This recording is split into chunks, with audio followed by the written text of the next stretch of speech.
everyone. Thanks to this episode of NickEgan Times. In this episode, we have two incredible filmmakers behind the upcoming amazing dark comedy short film, Girl Dinner, Anika Hussen and Nia Raasikh.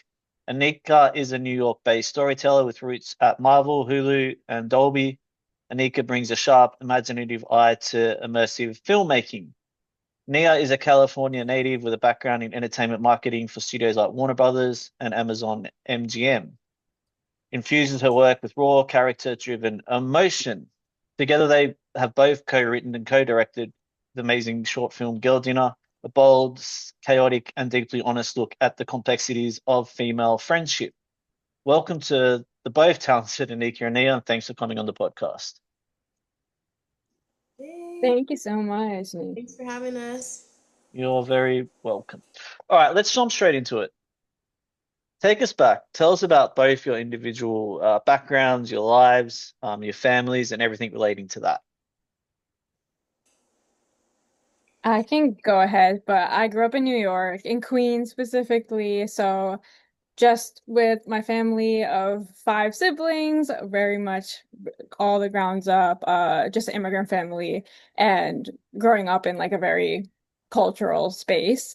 And then I had never essentially knew filmmaking could be a career because I feel like a lot of like immigrant parents, they don't necessarily think that is like a career that has money and all that. So there was something where I kind of had to fight for and also realize that is something I wanted to go into. So that led me to my NYU days. So I went to New York University, studied the intersection of technology and filmmaking. So essentially thinking about the future of entertainment. How do you tell stories in different ways, in more innovative ways? And that led me to my job first at Hulu with the marketing strategy team, being immersive in that aspect, but also working with Dolby Vision. So they work with color and really much really thinking about how to make movies as close to human eye or experience as possible.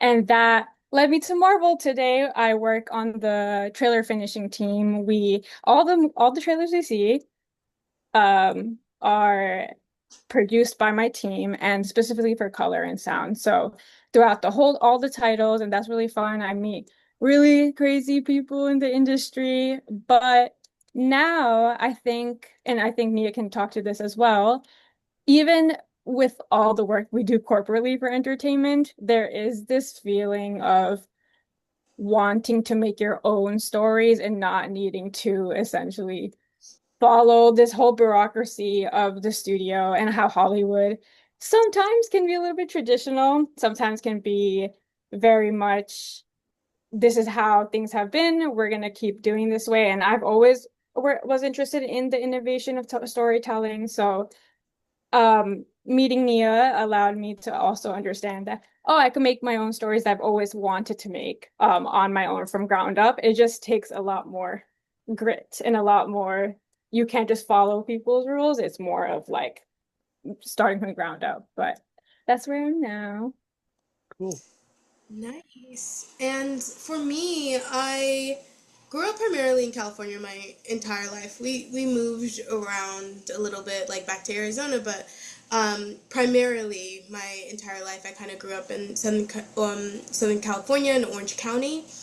And I think for me as a kid, I was always telling stories or like writing mini like jots of different characters on our family computer. That's something that's always kind of followed me. But when I went to college, I originally went to college for fashion. And so when I came back, after being there for like a year, I came um, back to my family home, and I just went to like a local school, Cal State Fullerton, and I studied business, but I had a minor in entertainment. And I think for me, I was able to see, okay, I could potentially make some sort of career out of this. And after I graduated, I started working at an agency where I was helping run the Xbox account. So I got into gaming first.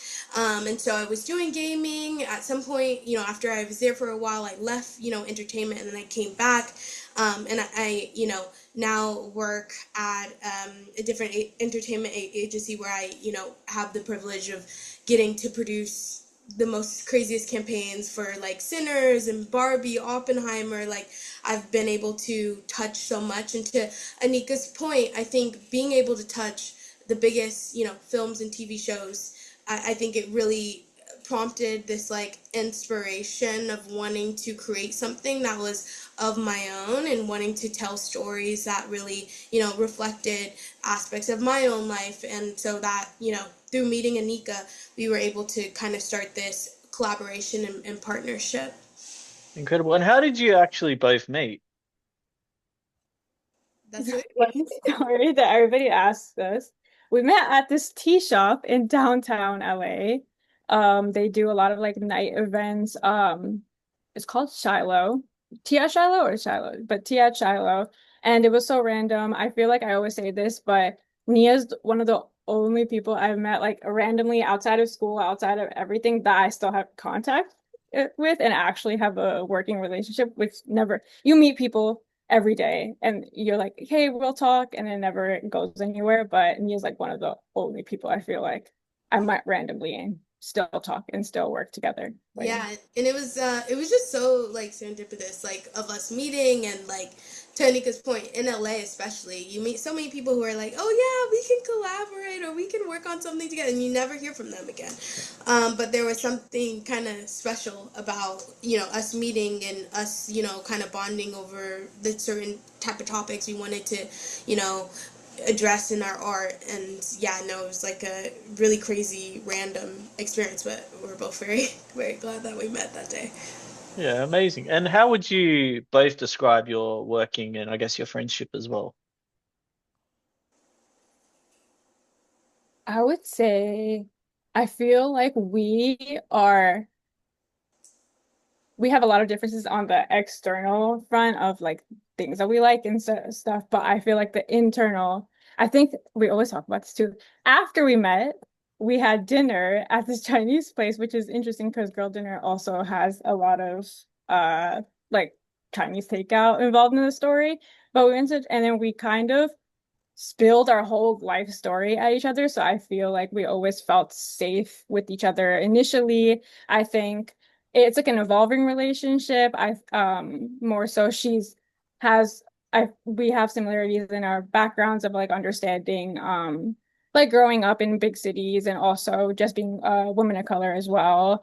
And I think that is just continuously evolving. I feel like even working our first short phone a friend was a lot more simpler and we were able to do that all on our own, have so many hats. But now working with bigger teams, seeing how our dynamic changes when working with so many other people and making sure that we are able to get our vision across together. But Yeah, and I think also in terms of like our relationship and how that transferred over to our working relationship at the start, it really primarily was like we want to work on something. Like our kind of friendship started in the space of like entertainment and building, like building a short. So I think like that, having that as your north star. And obviously through the years that we've known each other, we've like grown our friendship as well. But because that is something that we're so connected and like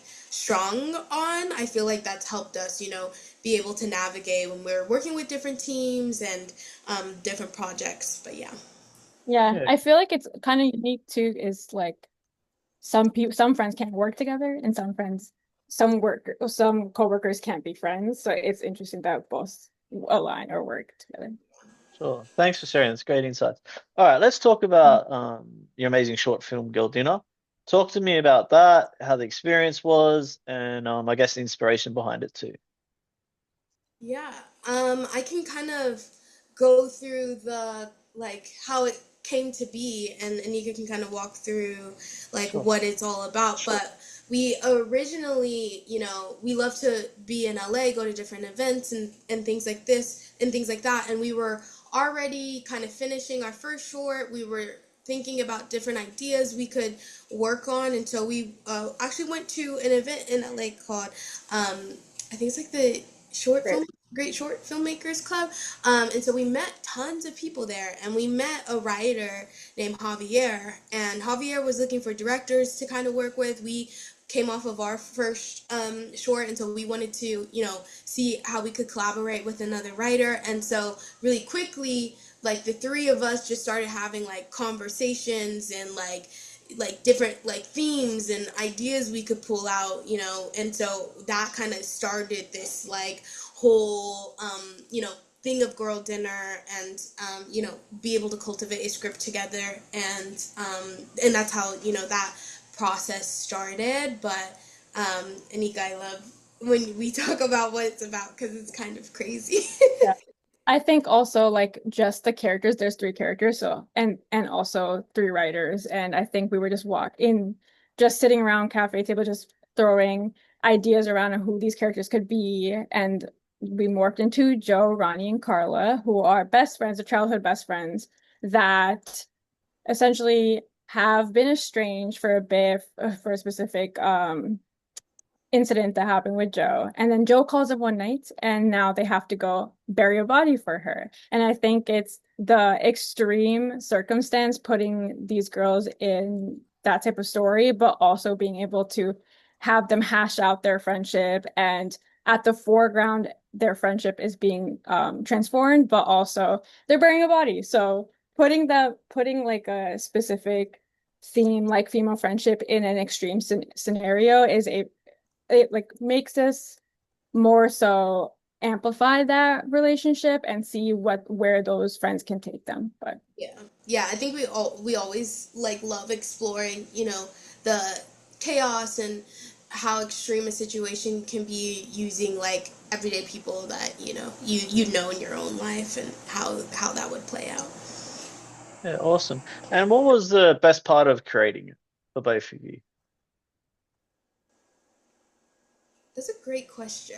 I feel like for me, and we're shooting in early December, so we haven't shot it yet, but for me, I think it's been really rewarding seeing how many people have kind of come together to help get this off the ground.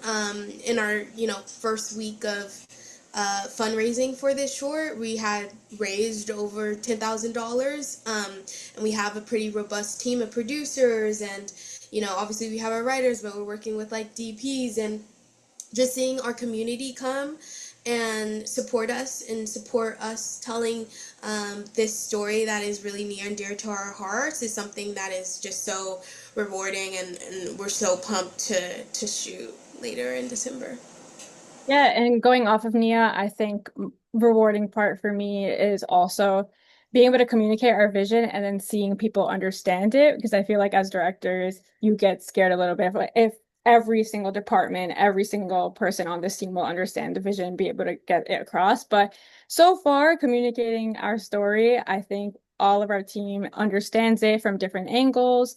I also really love the transformation of us understanding our own characters. I think initially people had always asked us like, who do you relate to most? And we ended up always saying Ronnie and Carla, who are the side characters. So people like, why don't you relate to your main character? And I think while we were working with the characters, we realized how much like all of them have an aspect of who you would be, and that is something really rewarding to me too, that really being able to understand my own characters, even though I created them as well, but that whole transformation.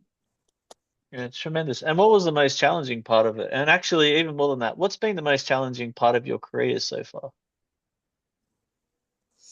Hmm, that's a good question. Um, you know, I think one of the most challenging things, and I'm kind of a two-parter maybe, because when I think about like us as independent filmmakers, as opposed to like my corporate career, Yeah. but I think one of the most challenging things is you kind of which comes with directing. But you really do have to be kind of that leading ship. There are a lot of different people. There's a lot of different people involved, money that people are putting down, and you kind of, as, directors have to be, at the top of that ship and making sure that everything is going as planned. And there's, at times, there could be, loose ends or like things we need to figure out. And, you know, that aspect is really challenging, but I think also being able to overcome that and like see how we can get over different hurdles or like work with different people to like help us carve out, our plan. I feel like that is like a dual kind of challenging but also fun kind of component of being independent filmmakers and being able to take something from zero to 100. And yeah. And I agree with Nia too. And to add to what Nia said, it's also directors being at the head of the ship. I feel like, especially with so many heads in the creative space, also the producing space, and along with like all of our team, it's really important to find certain like middle grounds and compromises, but also being able to get that clear vision across that again, compared to our first short where we were doing so much and having all these, like taking all the hats and being able to control all those decisions, I feel like clear communication and also being able to let go and allow like different teams to be able to lead their part and understand that they understand our vision as well. Great. And did you both have mentors?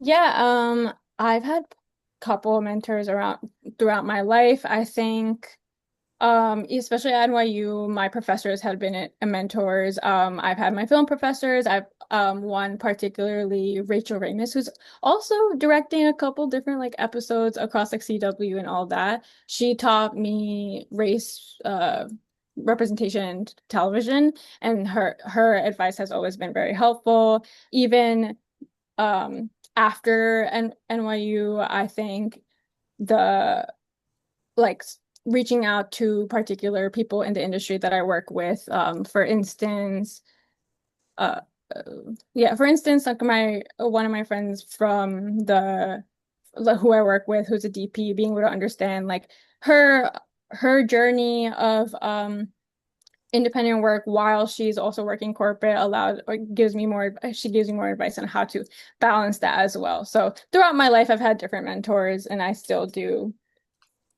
Yeah.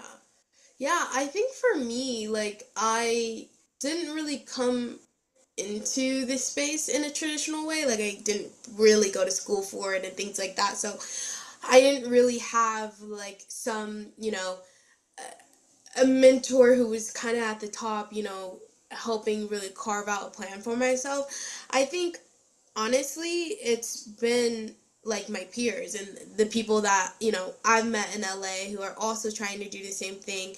I think being able to, Issa Rae once talked about like networking across rather than always trying to network up. And I feel like in terms of mentorship, being able to like talk to my friends who are also doing shorts, who are also writing, who are, whether they're selling, pilots or things like that, that has been tremendous in terms of my learning and being able to help craft the stories that I want to craft. Yeah, for sure. You get great experience too. You can bounce ideas off each other and, you can really get the information that can help you.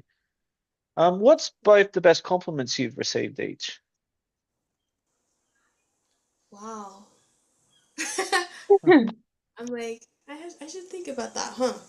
Hmm. I think especially for with sorry, yeah, No, but no, no, but go.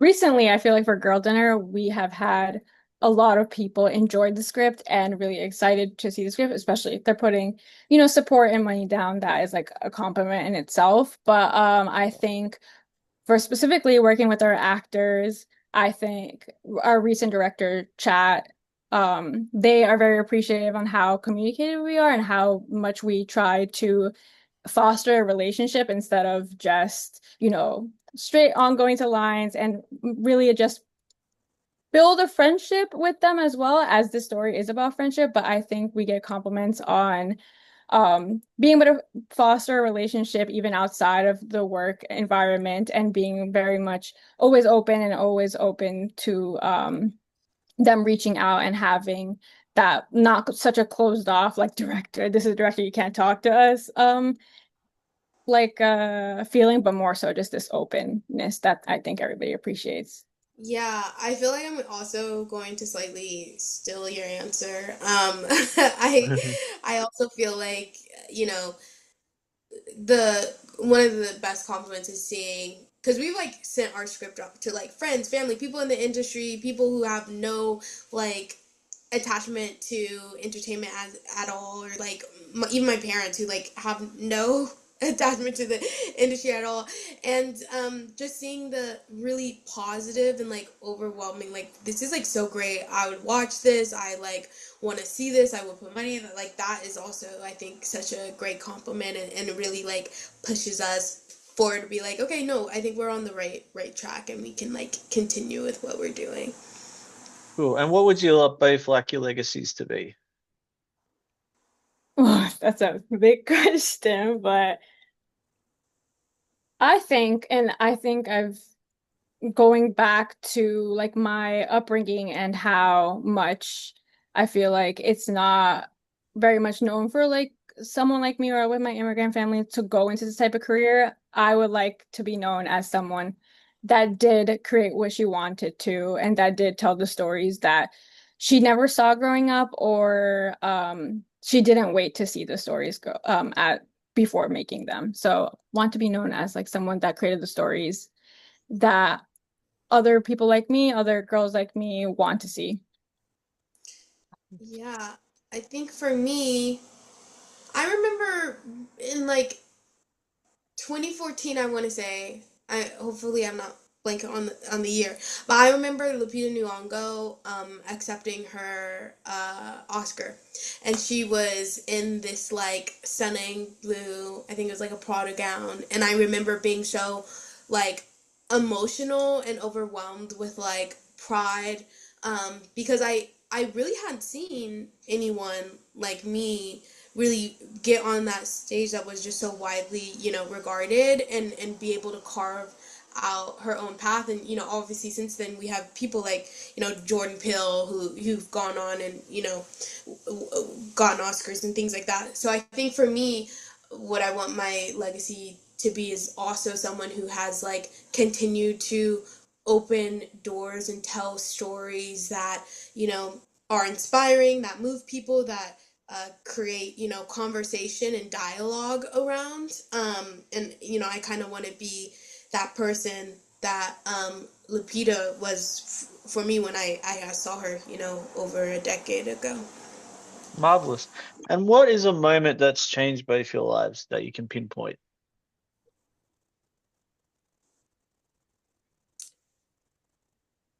I think for me, I was in I, I know I mentioned earlier I went to fashion school first, so I was at Fashion Institute of Technology in New York, and at that point in my life, I was so convinced I was going to become a fashion designer, and to be able to go in that school and continue my, you know, get my, you know, degree from that school, I needed to get financial aid, and I did not get financial aid and had to come back home to California. And at the time, I thought it was the most like devastating thing I've ever experienced. I thought there was no way I was going to recover. I thought there was no way I was going to be successful or even be on the right path. But when I look back on it, you know, in retrospect, I'm like, if that didn't happen to me, I wouldn't be where I am today and meet the people I've met, be able to work on the projects I've been able to work on. So that was like a huge kind of pivotal moment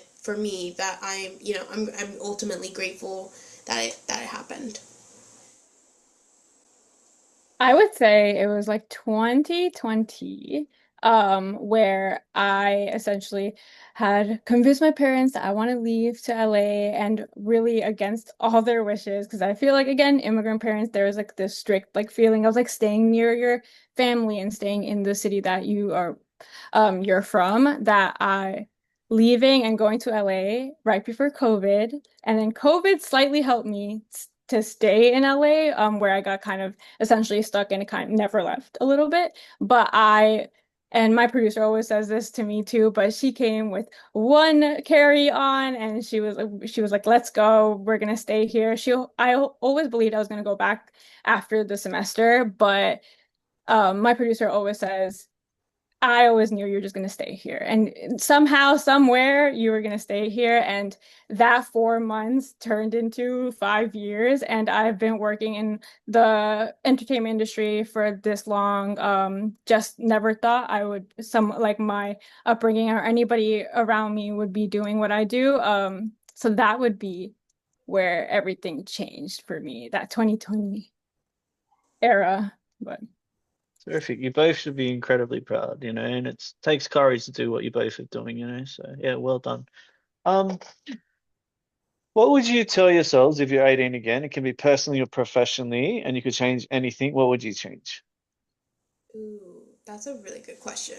I think for me, I would tell myself that it is okay to try and not have things be perfect. I feel like when I look at my even early 20s, I was kind of paralyzed with, the feeling of if I do something and it's not perfect or, it's not up to the standards that I'm imagining in my head is even worth doing it. It's this really vicious, I think, cycle to be in because you just waste a lot of time. So I think one thing I would tell myself is like, no, it is okay to fail. It's okay to fail in front of people. Have people watch you fail, because it only propels you forward. Because the more things you get under your belt, you'll be better, and the next time you won't make those mistakes. So I think that's something I would tell myself to like no like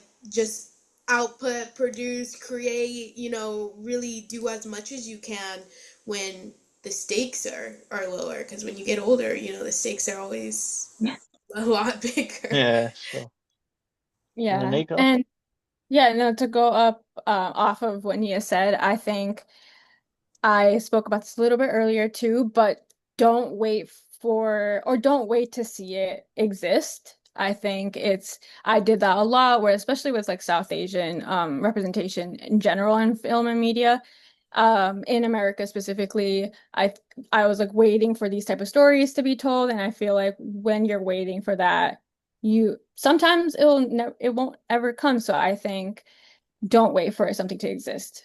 Just do it. Yeah. Cool. Anika, Nia, thank you for coming on the podcast. I do appreciate it. I thoroughly enjoyed interviewing you both. And yeah, I wish you nothing but the success with Girl Dinner coming up. Thank you Thank so you much. so much. Thank you for having us. Yeah. You're welcome.